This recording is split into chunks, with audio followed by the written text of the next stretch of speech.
Welcome back to The Rich Nonprofit. This is Straight Talk for mission-driven women. Last week, we talked about the 5 signs that you are ready to launch your nonprofit.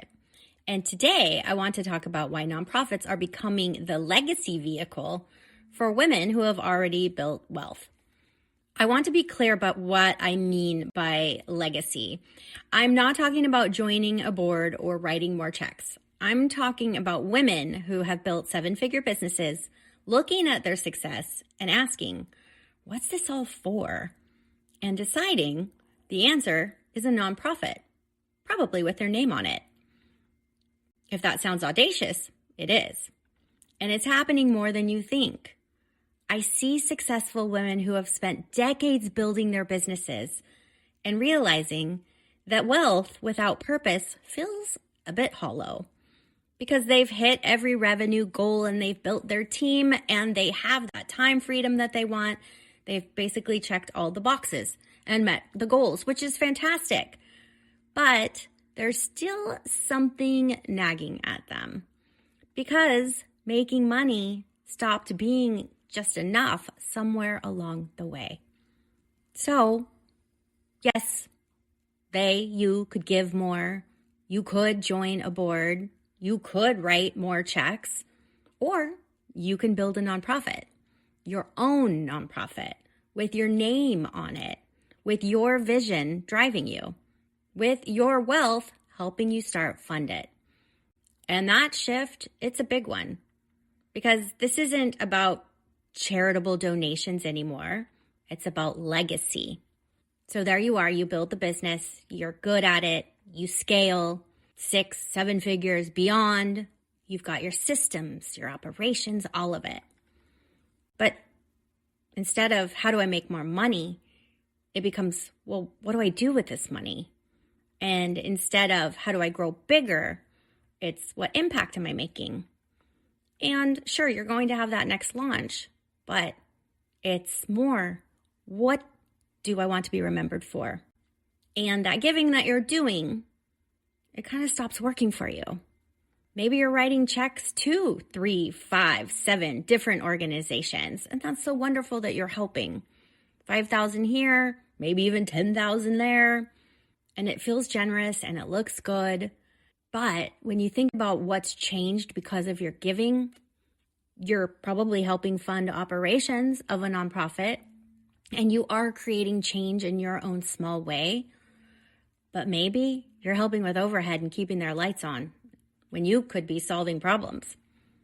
So when you really sit back and think about it, it's kind of like, what if I stopped spending and spreading my resources across multiple organizations and focused it on solving one problem completely? What if instead of contributing to someone else's vision, I build my own? And what if I took the same discipline that I used to build my business and I applied it to my nonprofit to create lasting change? And so maybe you're sitting here thinking about nonprofits differently, not as something that other people do, but as the next chapter that you're about to build. Here's what makes nonprofits different from other ways of giving. When you write a check or donate online, I should say, because does anyone write checks anymore if you don't have to an existing organization, you're supporting their vision. You're contributing to what they have decided matters. And you might be on the board of this organization. You might have input, but it's not yours. When you start a nonprofit, you are in it. You are not just funding the work. You are building the solution. You are creating the programs that are changing lives. You're testing models. You're proving that your programs help communities. And that's different than just giving. That is direct. That is yours. And for women who have spent their lives building different businesses and things, this matters. You don't want to contribute to someone else's solution. You want to create the solution because you see it. You know what needs to happen. You already have the expertise, and the resources, and the network, like I talked about last week. Why would you fund someone else's vision to do what you could do better? And that may sound arrogant, but it's not. It's just being honest. because you've built businesses. You know how to create sustainable models. You know how to hire the people, manage budgets, build systems. You know how to solve problems. And as I said before, a lot of nonprofits, they don't have that. They're run by people with big hearts, but sometimes limited business experience. And they're trying to figure out sustainability. Well, you've already built it. So why not apply all of those skills that you've acquired along the road of entrepreneurship and building a business to the problem that you care about most? And when you do start your nonprofit, you can do this sustainably, you can scale, you can do it correctly by your team. You don't have to pay poverty wages. You can compensate people fairly because you know that's how you keep good people. You can invest in infrastructure because you know that's how organizations scale. You can build a rich nonprofit, not rich in the sense of hoarding more money, but rich in resources, in structure, in your people, in sustainability, and proving that yes, you can change the world with your impact and create legacy.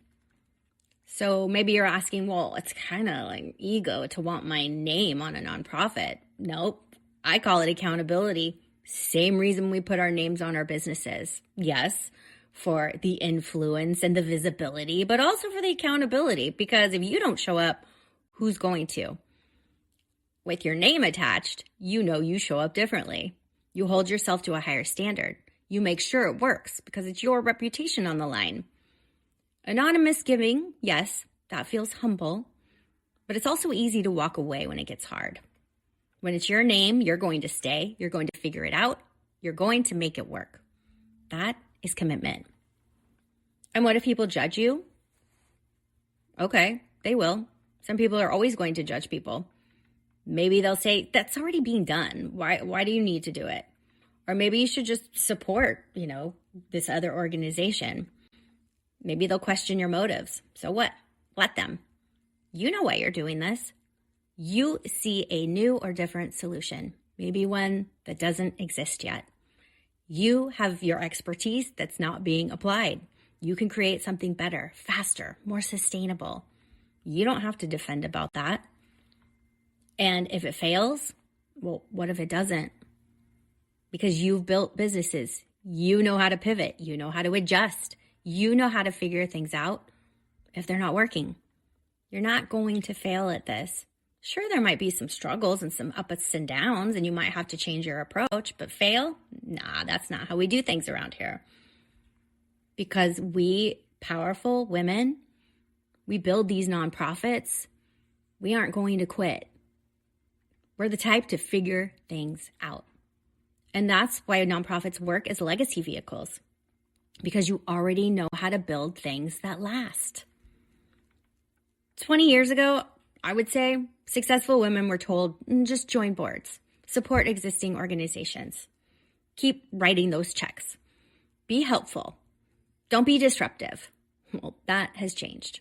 Women with wealth and expertise are looking at the nonprofit sector and they're saying, this could work better, and I know how to do it. They're not apologizing for wanting to build. They're not pretending that they don't have the skills.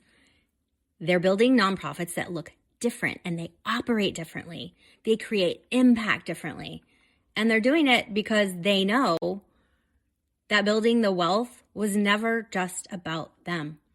It was preparation, training, resources for this moment, for this mission, for this big vision that you have, for the work that matters so much. It's work that outlasts that next launch. It's work that changes lives.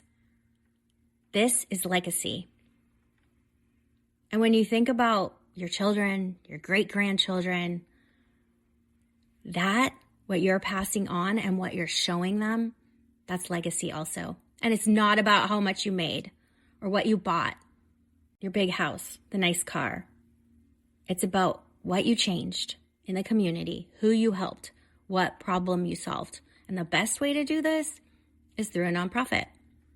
So, you don't need more money to start. You don't need more time.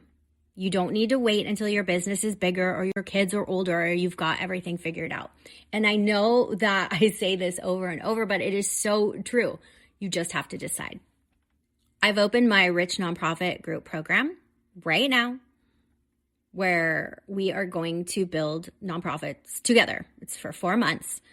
We're going to talk about the foundation of your nonprofit, your first program, your funding strategy, your team, your board, because this putting this structure and this sustainability in place is what's going to create your rich nonprofit. And this is for women who are saying, okay, you're right. I am finished waiting. I'm finished researching or telling myself I need more time, more clarity. You have what you need. I know you know it because you're amazing. And now we're going to give you the structure to build it. So the link is in the show notes. Check it out. So this business that you've created, this wealth that you've generated, it's here for a reason. Your business success, your networking, your resources, it's all preparation. And now you get to use it for what it was always meant for, your legacy, your impact, your nonprofit, your solution to problems. So come build with us. And I'll see you next time on The Rich Nonprofit.